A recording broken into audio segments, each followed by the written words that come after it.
The rental market in Ontario is a hot mess, and there have been an influx of tenants who choose not to pay their rent. Then there are housing providers who are taking advantage of vulnerable tenants.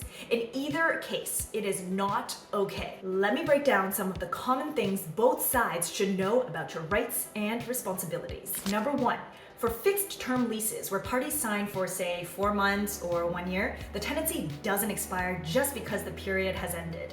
It automatically turns into what's called a month-to-month agreement afterwards. So that means a tenant does not need to move if they wish to stay. With that is number two, a landlord asking a tenant to move out of their property for their own use must, and I repeat, must, compensate the tenant with 1 month's current rent price.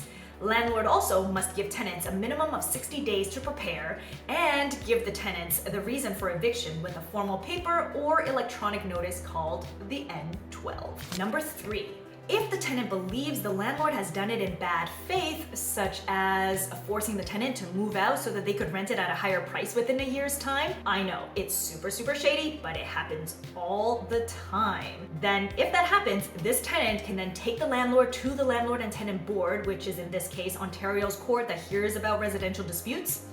But if the landlord is doing it in good faith and then the tenant ends up waiting it out, you might land up on our website, openroom.ca. Number four, a landlord may issue a rent increase with an N1 form every 12 months. This is known as rent control, and the increase percentage is actually set out by the Ontario government. So for 2024, we're looking at a 2.5%.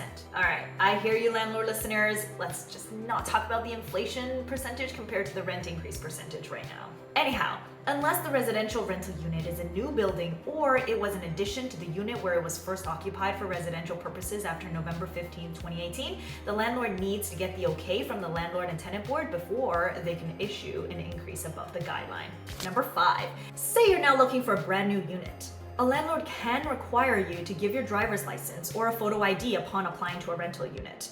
They can even ask you for your date of birth. Some select few start asking you for a SIN or social insurance number so that they could do a more accurate credit check on you. But giving away your social insurance number is not required. It's not ideal to give this number away because you never know how this small landlord is going to be handling your private information. There is so much to know. Join me as I interview experts so you don't get kicked in the behind when you need to make rental decisions.